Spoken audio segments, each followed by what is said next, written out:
Tommy J, Uncle Larry. In the great state of Ohio, the Midwest.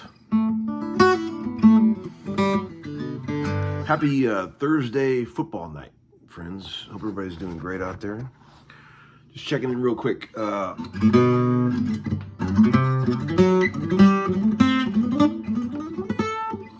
got a cool guitar that is for sale that belongs to a friend of mine, if anybody's interested.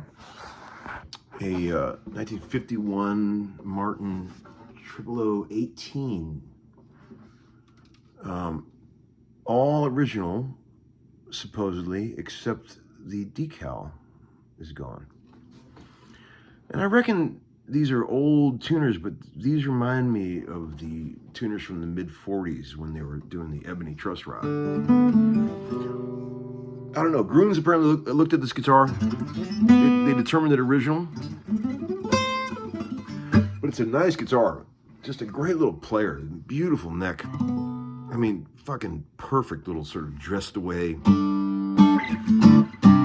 neck. Not a big cannon, not a big, boomer, but man, is it fun. It's got great mid-range.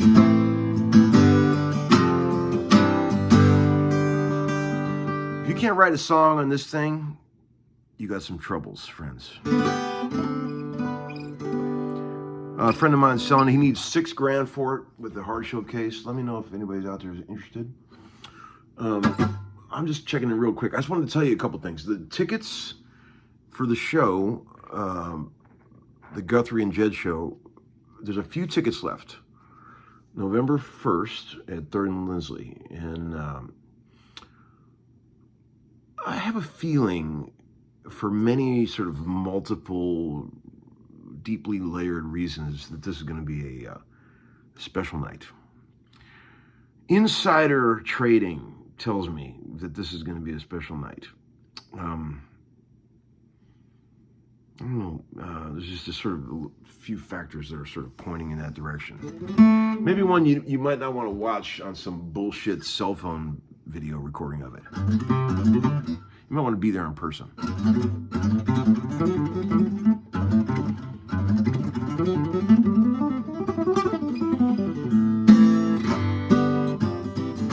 Tons of saddle, doesn't need a neck set, good frets.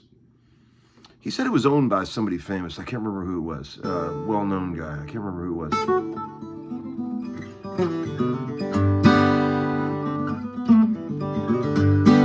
Okay, what else? November 6th, Plexi Soul comes out on all the streaming services. Your Spotify's and your Apple Music's. That should be fun. Only been, 5 years since I did that?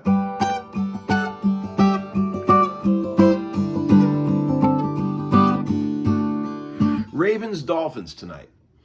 Lamar Jackson is back in action, and they're favored by 7.5, playing in Miami, I think. How do you feel about that?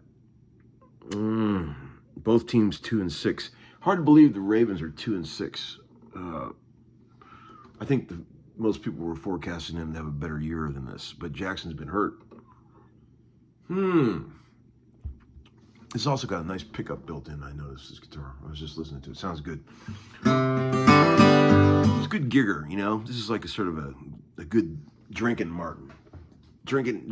I leave it out in the car when you're in the bar drinking. I don't worry about it too much. It get too precious. I used to call them drinking tellies.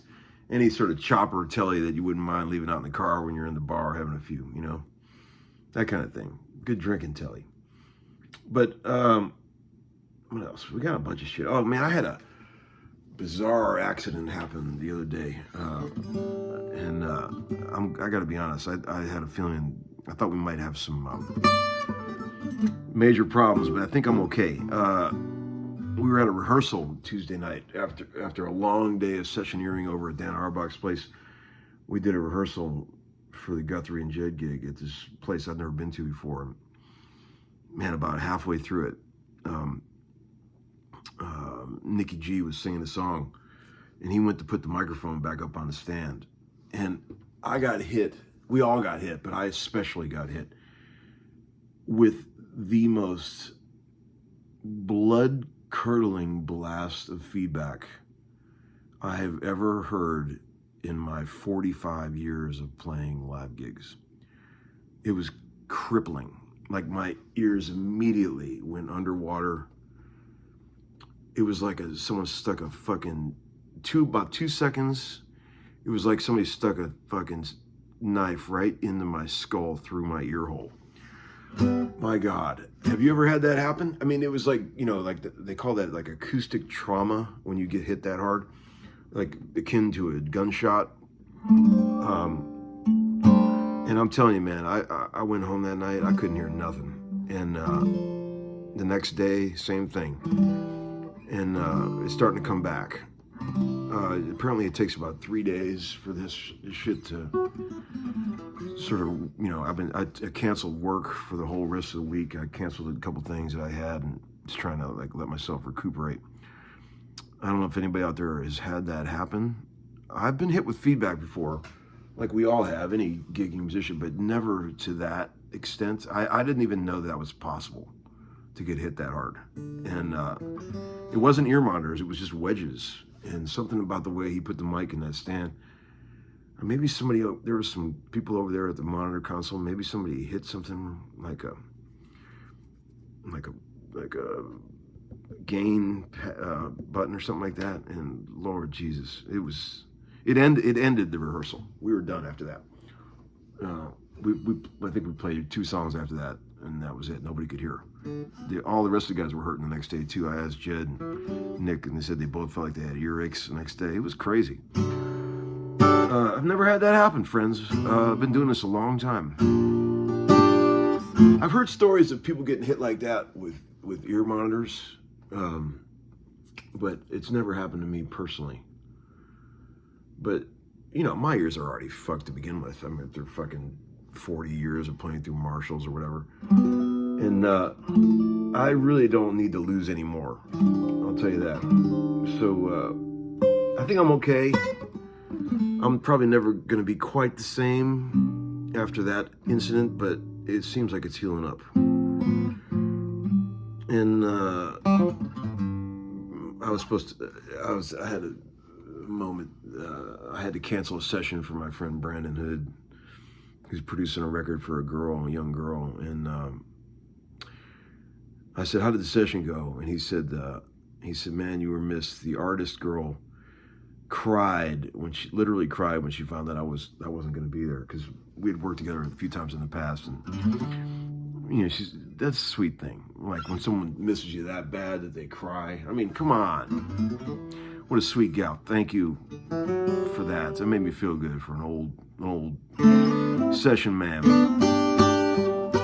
But I'll make it up to her. I'll come and do some overdubs on the record, and we'll sort it all out once I'm all back to normal. And don't worry about it, you guys. This is all right. There's, you know, I didn't get a limb chopped off or anything like that. But I don't know how much live music I have left in me at this point, friends. You know, there's so many uncontrollable things on variables on live gigs that you're just so far out of your hands. Not great for a control freak like myself. You know, I love the studio because you have full control over everything. If something doesn't sound right, you just go fix it. If something sounds weird, you just go fix it. You can't do that on a live gig. You know. But let me know if anybody out there has had that same experience where you got hit that hard. And let me know what happened after that. If you have any advice or any words of wisdom. There you go. And what else? There's a couple other things. Thanks for looking at the Humbucker merch site, where we got some bitchin' new t-shirts and cool new Laurential swag, as in Lawrence Laurential. I just made that up. There's a bunch of other shit too. God, What the fuck? Oh, I always like to give hot tips for for all you guys out there that are stuck at home watching Netflix. I found a pretty cool series. You've probably already seen it, but it's on Netflix. It's called No One Heard a Thing. It's about a small town in Missouri where a grisly murder took place, and it was all the townspeople were all involved, and nobody said anything about it. Pretty awesome. If you're stuck home after your hearing gets taken out, turn on the subtitles and sit and watch that for a few days. It's like a 7 or 8 part series. I think you'll like it. It's the first 2 or 3 episodes are good, but then it starts getting real good. Like as you get into the 4th, 5th, slow burn kind of thing, It's good for deaf guys. I'm gonna go watch some football. Let me know if anybody wants this guitar. This is a pretty cool guitar. I would buy it myself, except I've already got almost the identical guitar. Mine's a 38. Just make somebody very happy. All right, friends. I'll see you later. Bye-bye.